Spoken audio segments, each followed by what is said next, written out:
one. The Silas works out, and he's looking to trade onto Faker here. The Everfrost's going to lock Scout underneath the tower, but here comes Mako, waiting for the wave to push in, just trying to keep Faker from going forward. There's the Stand United as Kevia's going to join this. Solar Flare coming out. Cataclysm for the follow-up. Kevia with a good double stun. Faker with the stopwatch. Stun cards coming out. And now T1 are looking to the fight on the bottom side. JJ down. Kana calls coming out. Scout diving under your tower, but he almost falls as well. They managed to kill off Kana, but Scout is in for a world of hurt as he comes out of this one. Mako getting chased to the top side. Stolen away. The Stand United. Faker's down. And now underneath the tower that no longer stands. EDG continue to advance. Gumayusi finally joining the fray. Good dash forward there from Flandres. He looks for the damage onto Ona, but both teams will disengage with a 2-for-1 lead for EDG. Wow, I think that was a big overcommitment from EDG. They really wanted to force that fight, but Faker did a great job of stalling things out with the Shen ultimate and the stopwatch. But EDG, they were able to collapse that bit sooner. Gumayusi could not join the fight, and with a great ultimate coming out from Viper, they're able to turn it around. So let's have a look at this new Axe effect replay and see how things pan out. So here's Faker. Notice how separated Mako and JJ are from the rest of the team. Scout can't offer any damage. The stopwatch buys a lot of time. The TP comes through from Kana, and then JJ ends up dropping. But here, look, the ultimate from Viper, dishing out damage onto the backline. Scout's able to buy time. And then this play from yeah, really nice shot from Viper. And then look, he steals away the Shen ultimate. And then look at how big the shield is, because of course he's scaling it with AP. Then they secure themselves the tower, and they try to grab themselves a couple more kills, but T1 end up escaping. So a very fine line EDG walked in that fight. It could have been a big opportunity for T1 to turn it around, and had Gumayusi gotten there a little bit earlier, if he'd had that TP available, that fight could have ended very differently. But still, the EDG, they remain in control. 4K is the gold lead, 2 towers to their name and 2 dragons. You talked earlier about rivalries between some of the best teams. Not that many games played, of course, between T1 and EDG across their history, but there was a small semblance of last time they met in this game. Of course, EDG have a strong composition as the game goes on. T1 don't have the full-on engage tools that they had with the Rakan Orianna last time, but with the EDG in a 5,000 gold lead, I'm sure a lot of EDG fans at home will be thinking, I've been in this position before and we weren't able to close it out. Let's see if they can lock it in and secure their spot at the top of their group. I mean, I feel like I know the history, you know, of EDG, and the analyst stats did a great job of summarizing it too. EDG have had a lot of expectations on their shoulders, and they've been considered favorites in the past, and then it was always in the group stage where they would often show weakness, and then they could never quite get past the quarterfinals, right? But this EDG feels different, man. It feels different. They feel like that. You're cursed. This is the biggest caster curse you could ever lay on a team. If they go 0-5 from here on out, we'll see them keep doing it. Ona's going to get chased down there. All of EDG able to collapse, and perhaps they do feel a little bit different. They killed the T1 jungler, and then they look up towards the Baron. It's just, this game, in my opinion, has just been a great demonstration of really high-level lead for EDG. They have such a clear understanding of T1's win conditions. They've played around vision extremely well. They've taken smart fights, and I think that the bot fight was probably the most aggressive that they have been so far this game, and could have been that window. But now they've started off the Baron. Mako caught out. Yeah, down to half HP. Scout's coming in with the TP. Here comes the curtain call. Faker looking for Mako, but he's locked up with the solar flare. Faker still gets the stun card outside. United's going to keep him alive for the moment. Scout trying to get across the wall. T1 still trying to fight this one. They have stopped the Baron being taken, and that is the most important point. Kana, no TP, but he is still in the middle of this fight. Ona respawns, and he's going to rejoin the fray as quickly as he can. EDG will back away, and Faker and T1 did a great job there of stopping the Baron from happening. TP is coming in. T1 might look just to start this one off. Immediately, they know EDG alone. There's a window here, thanks to the fact that Scout has already used his TP, and many EDG members are low on HP. So T1 see this as an opportunity, given that Ona's now back on the map, to force a successful fight. Let's see if it works out. Flandre full HP though, Viper down to half. Mako forced away, no solar flare for him. Scout off towards the top side, has the flash, has that engaged potential. JJ as well. Flash Cataclysm, very much a possibility. Destiny coming out, there's a blast going to the back of the pit. Carrier tries to get onto JJ. They jump into the pit with the Cataclysm coming out. It's Ona who secures it. Scout low in the middle of the pit. Gumayusi and Faker just trying to act on the sidelines here, trying to back away. Carrier forced up towards the top side. Baron secured by T1, but the fight will go well and truly in EDG's favor. Carrier dies at the end. Only 2 members of T1 survive. But a really great play still from T1. The decision, the window that they had to at least get a little bit more control back into their hands, they were able to take advantage of it. the fact that Owner had just respawned, the fact that they knew that so many EDG members were low, they had a small window where they could force this. And yes, it was a flip, but I feel like that T1 were in a position where they had to take this flip. This was the best case scenario for them. And while EDG, look, Faker and Gumayusi get separated from the fight.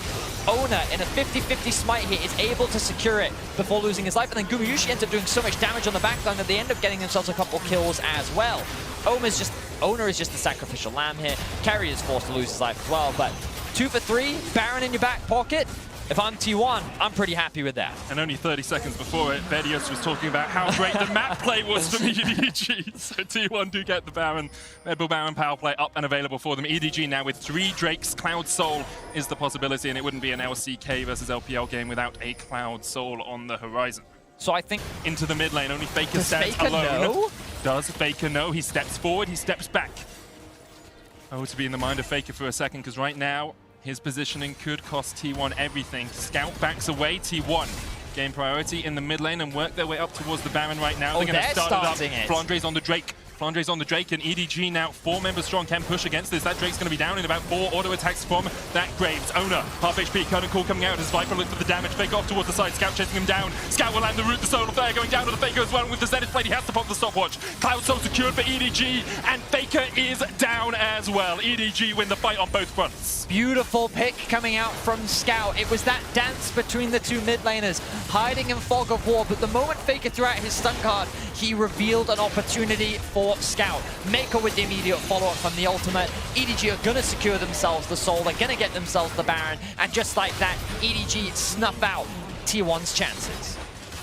5,000 gold now, their lead. Cloud Soul in their back pocket, and the good thing about a Jhin is you can be impactful even without your summoners. Viper there just pops the curtain call well out of range of anyone on T1 and is able to put the damage down and get those slows.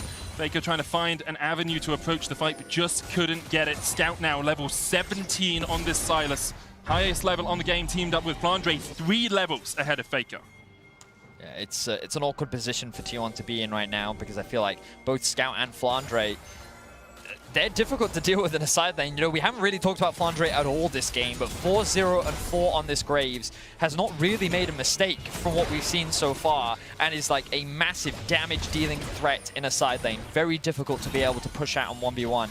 And so, like, a lot of your hope relies on the poke coming out from Gumayusi and potential damage that you can get before a good fight, but the Elder spawning soon. I don't know if EDG really need it, because their game plan should be to set up control of a mid-wave, look to use their numbers bots. Is that a TF ultimate? No, I just misheard. And you can see them doing it right now. They're pushing in through bot lane, they're pushing him through mids. Faker was forced to go and catch the top wave. And this Baron buff does reduce the impact of that wave clear. But wherever Gumayusi is, means that EDG just doesn't have to be, and they can secure these towers. Of course, Baron up minions a bit more tanky than normal minions as well, meaning Gumayusi will struggle to work his way through them, even though he can put down that explosive minefield.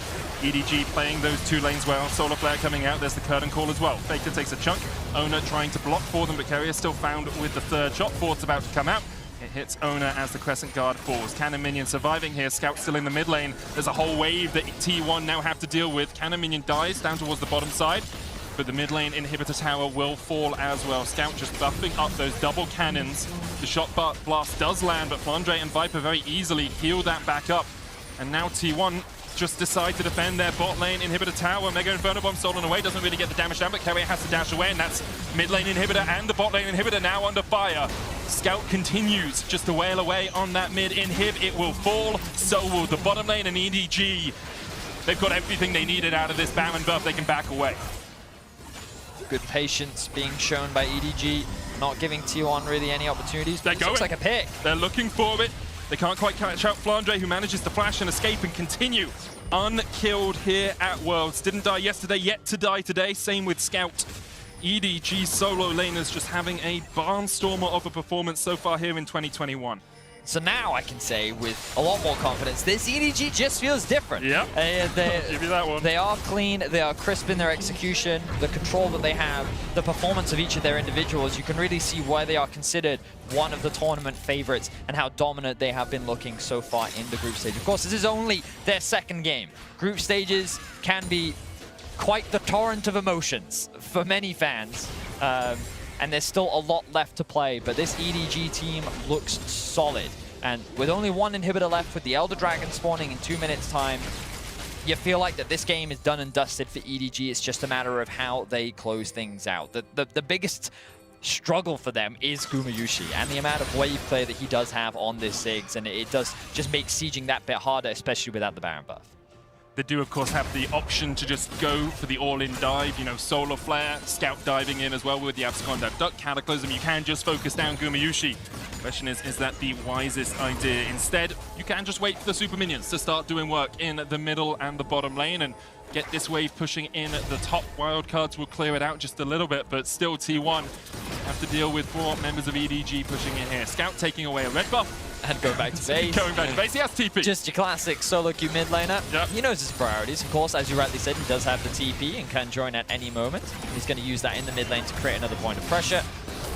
Viper and Faker just trading blows right now.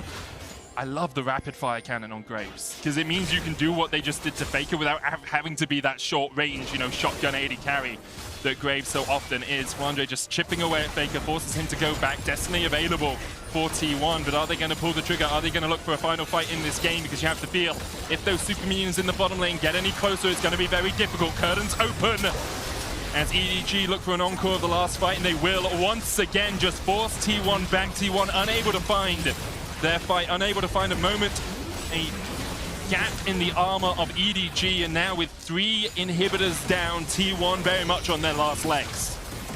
Viper has so much damage at his disposal. Can he use the 4th shot there? I was curious as to whether we get to see how much damage he could do. But EDG, they're going to respect it. They know that if they overcommit and they die, they lose Elder. And that is not something that they want. So they're going to be happy with their 3rd inhibitor. They're going to make their way back towards the Elder. Or are they going to set up a trap? Ona caught out, rooted immediately. Crescent Guard will come out. There's a stopwatch as well. Scout is on the longest of flanks here, and Ona is able to flash away Carrier. Forced out by Scout. The chains come down, and Scout's on a rampage. Cataclysm follows it up as EDG look to rout T1 in the doors of their base. Only Carrier, Gumayusi, and Kana survive, and they're going to get forced away. Kana dives in, but just doesn't have the damage. The Jace was not strong enough to carry T1 through that fight, and EDG are now knocking on the Nexus. Look at Scout. He's cutting off the escape route for Gumayusi. He's going to get himself another kill. EDG are going to wipe T1 off the map, and EDG are going to look to go 2-0 in the group.